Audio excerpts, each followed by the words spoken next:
Tonight, I need Sean. Answer for this one should be 2 2/3.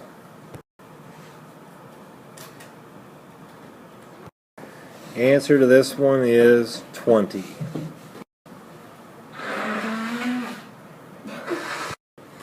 On this problem, you should have -1 from the inside. If you square that, you get a +1, and then you have to multiply that by 6. You should come out with the answer 5. Homework check from Friday. 7 out of 7 with homework today, 100%.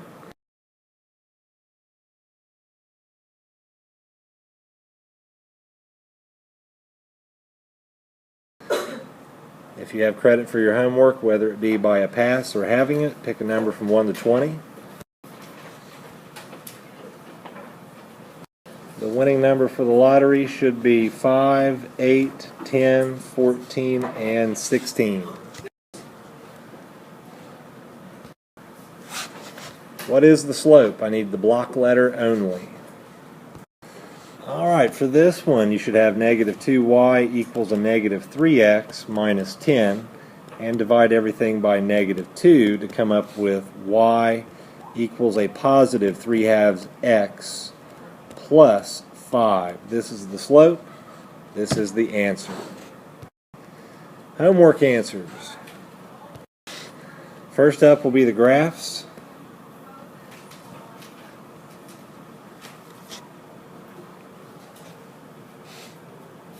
All you had to do was graph it.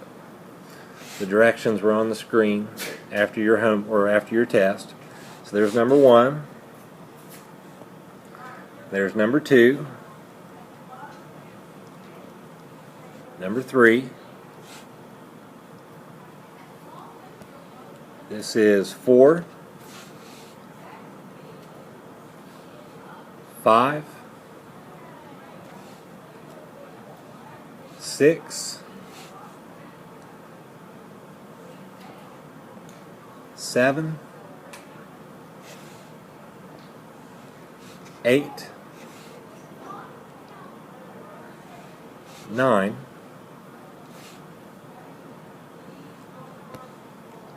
10, 11, and 12. Any questions about the graphs?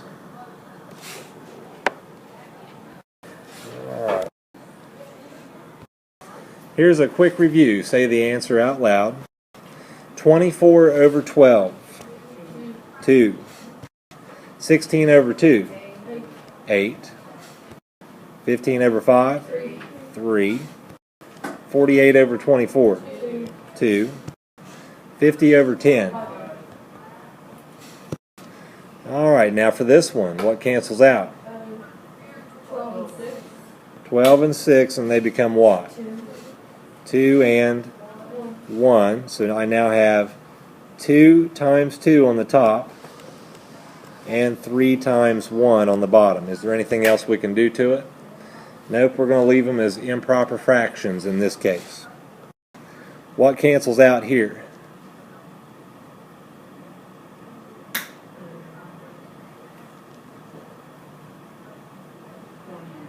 20 and 10 become what?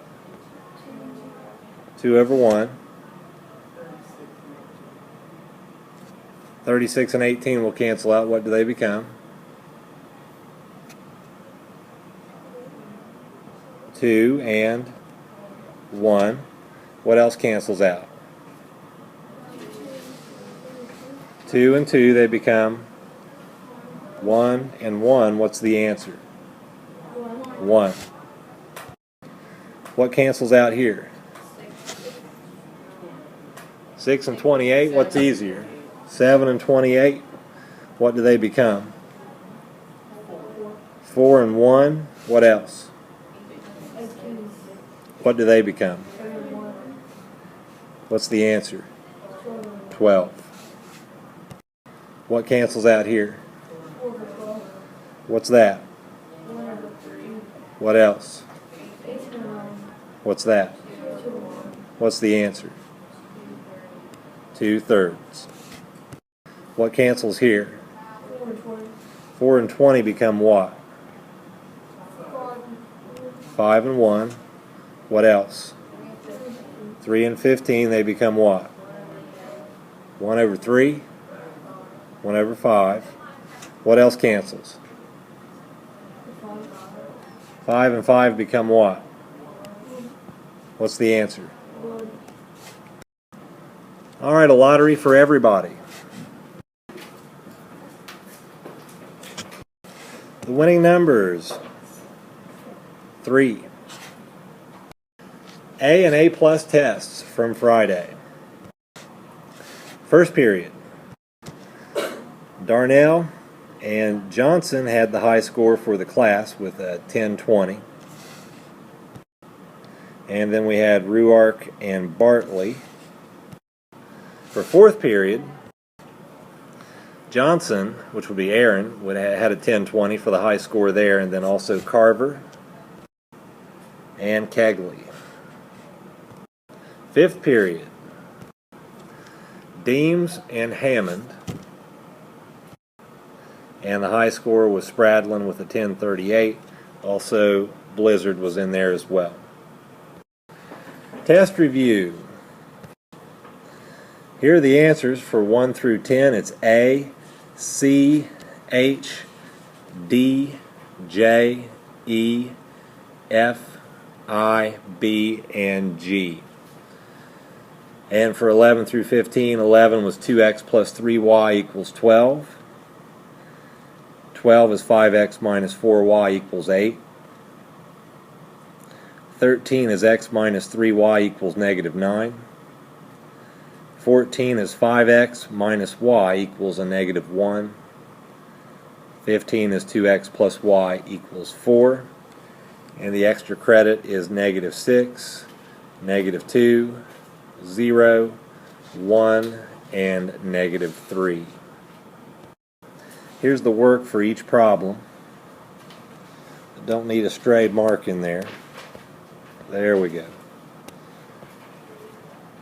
So there's number 1. We'll start there, and I'll just leave it up to you. Is there any problem in there you want to see? Salyers. Number 10. Number 10. Number 10 is a matter of moving the x over to the right side. And when you do that, you're left with a positive y. And there's nothing to divide through by, so this is it. And then once you're from there, you can go find negative 5 on the graph, down 1 to the right 1. Number 2, you got to move the x to the right side and change the sign, but you're left with a negative y. So divide everything by negative 1. That means change the sign of everything. So you're left with x minus 4. Find a negative 4 on the y-axis, then go up 1 to the right 1. For this problem from the test, you have to move this term to the left side of the equal sign in front of the y and change that sign, and then look at its sign. If it's negative, you change the sign of everything. If not, you leave the signs alone. So it's positive. The only thing we have to do now is get rid of the fraction, which means we would have to multiply everything through there by the denominator. So multiply by 3 all the way through, and these cancel out. You're left with 2x plus 3y equals 12. To convert this one to standard form, you move this to the left side of the equal sign, put it in front of the y, and change the sign since you crossed the equal sign. And once you do that, you check to see if you have a negative a term. The 2 is positive, so there's nothing to do to there. But you also don't have any fractions, so that's it. This is the answer. Okay. To convert this to standard form, we have to move this to the left-hand side, cross the equal sign, and change the sign. Put it in front of the y. We have a negative a term there on the x, so you have to change the sign of everything before you do anything else. And now you have to get rid of the fraction, And you do that by multiplying everything by the denominator. So these cancel out, and you're left with 5x minus 4y equals 8. If you have less than a 700, you can come to intervention today, and we'll do some problems, and then I'll give you some to do, and if you get them all right, then you can jump back up to 700.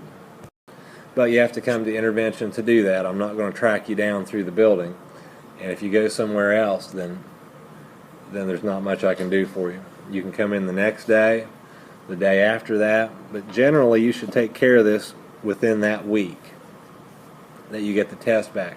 There won't be time to do 5 and 6 tests in the last week of school, because I'll have all kinds of people in here on current stuff that need help, and I can't go back 4 and 5 weeks on a lot of stuff. So you got to take care of it as soon as you can.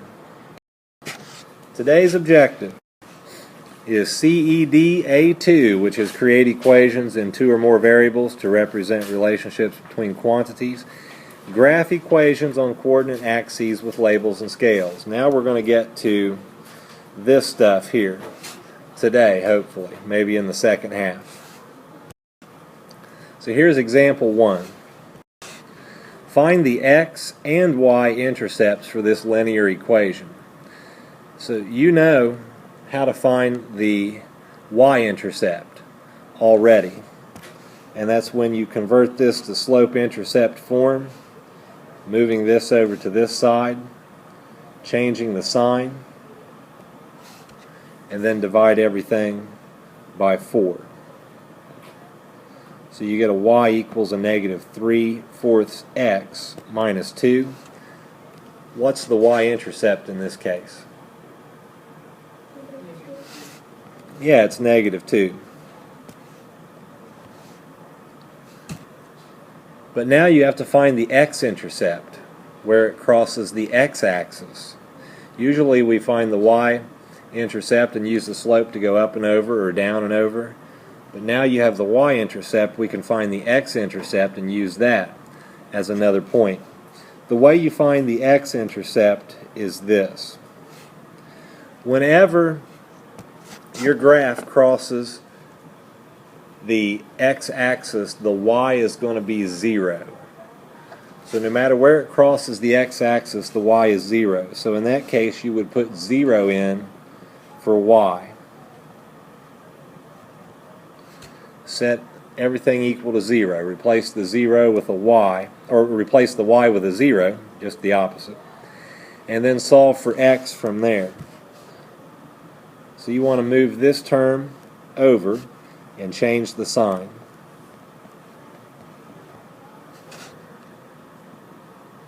And then you'll have to divide by 3/4 on both sides to get the x by itself. So divide here and here by the 3/4. Naturally those cancel out there and you're left with an x. But when you divide negative 2 by 3/4, that's the same thing as multiplying 2 over 1 by the reciprocal of 3 over 4, which is 4 over 3. To divide something by 3/4, you're really multiplying it by 4 over 3. You flip the fraction and multiply. And from there you can go straight across and multiply to get a negative 8 over 3. But in this case we're not going to leave these as improper fractions because you're talking about an intercept on the x-axis, and to graph a negative 8/3 on the x-axis is a little difficult. It's much easier if you have a mixed number. So 3 goes into 8 twice with 2 left over. So your x-intercept would be 2 2/3, and you would have to make certain that you identify that as an x-intercept and this as a y-intercept. Here's example 2. Find the x and y-intercepts for this linear equation. So we want to put it in slope-intercept form to find the y-intercept. We're going to have to move this to the right side and change the sign, and then divide everything by 3. These cancel out, so you're left with a negative 2/3 x plus 2. So from experience, we know that this is the y-intercept. That we've done before. But now we have to find the x-intercept. And to find the x-intercept, we put a 0 in for y. So 0 would equal a negative 2/3 x plus 2. And you're going to have to move that x term over to the left side and change the sign. And then divide by what's with x to solve for x. So we have 2 divided by 2 over 3. That's the same as 2 over 1 times the reciprocal of 2 over 3, which is 3 over 2. Multiply straight across to get a 6 over 2, which simplifies to 3. So 3 would be the x-intercept. Here's a quick review. 0 equals 3x plus 2. What would I have to do first to solve this? Yeah. Put 3 on the, switch it over where the 0 is and make it negative. Right, move it to the left, make it negative. What do I do now to solve for x? Divide 2 by negative 3. And what else? And divide negative 3 by negative 3. Yeah, divide both sides by negative 3. So you come out with a negative 2/3. When I have this one, I move this to the left. It becomes positive. I divide both sides by 2. And I come up with a negative half for that x-intercept. This one goes to the left, becomes positive. Divide both sides by 4. X equals 2. Move this to the left, change the sign. Divide both sides by negative 6. And be left with a negative 1/3. This goes to the left, change the sign. Divide both sides by negative 5. And you are left with a positive 3 over 5.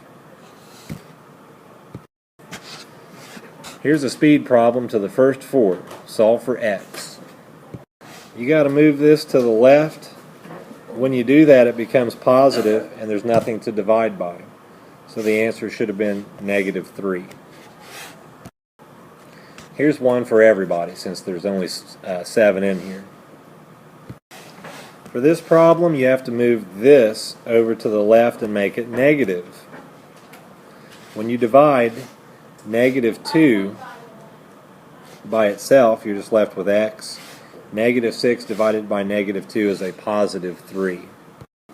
Here's example 3. For example 3, a cell phone company charges a sign-up fee of $50. After that, they charge $25 per month for service. Create an equation to represent this arrangement and graph it. Well, if they charge a sign-up fee of $50, no matter what you're paying for your service, you start off owing $50. So you're giving away $50. And if you have to graph this, you're going to have to set it up in some kind of form of y equals eventually. So you're paying $25 per month. If you're going to graph something, you're going to have a y and an x. We already have y. $25 per month. If I wanted to find out how much I'd have to pay for 6 months of service, what would I multiply 25 by? 6. If I wanted 3 months of service, I would multiply 25 by what? 3. So the number of months can change. 1, 2, 3, 4, 5, and so on, forever. So what variable could I let represent the number of months? X. So I would have 25x. So that our output here will be how much money we've paid for the cell phone at any given time from here on out. I had to pay $50. So however many months I've had the phone, I multiply it by 25, and then I add 50. That'll give me Y, which is how much I've paid for my cell phone. Now on the graph paper you've been given before, it only goes up to like 10 or 11 notches. So I'm going to show you how you can change that. Now from our problem we just finished, it's y equals 25x plus 50. Clearly, on this graph here, it goes up 1, 2, I need my laser pointer, there we go, 1, 2, 3, 4, 5, 6, 7. So only 7. If you put that in terms of $1 each, it's going to be kind of rough. So you have 50 for your y-intercept. If 50 is your y-intercept and you have 7 marks to deal with here, instead of making each one $1, you could do it a different way, such as making each of these marks 25, going this way. If you made each of those 25, you have a slope of 25, so you go up 25 and then to the right 1. This axis here would be the amount of money. Y is going to be the amount of money you've spent on your cell phone, and then the x-axis would be the number of months. Now the number of months you could still leave the same, 1, 2, 3, 4, 5, and 6. It's just that your graph is only going to show you through so many months how much money you've paid out. So now we'll go in and make the grid here, or not the grid, but the scale. And for the scale on this, each one of these going up, we're going to make 25. So 25, 50, 75, 100, and so on. For your months, from left to right, 1, 2, 3, 4, 5, 6, and so on. There are many different ways that you could do this on a graph. But for the equation that we had, remember it's y equals 25x plus 50. So the y-intercept is what number? 50. So we need to go put a dot on 50 on the y-axis. So there it is. The slope is 25. So I have to go up 25 and then to the right 1. So I go up 25 to the right 1 and make a dot. From there, I can draw a line like this.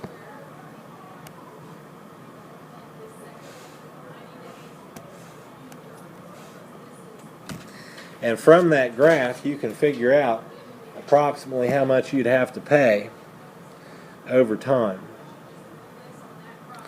What if I had that phone for 5 months? How much money will I have paid? Yeah, $175, because this is $125, this is $150, and this is $175. Here's 5 months here. So over 5 months I'd pay $175. What about 3 months? How much money will I have paid? $100. Nope. Here's 3. And go over there, it's $125.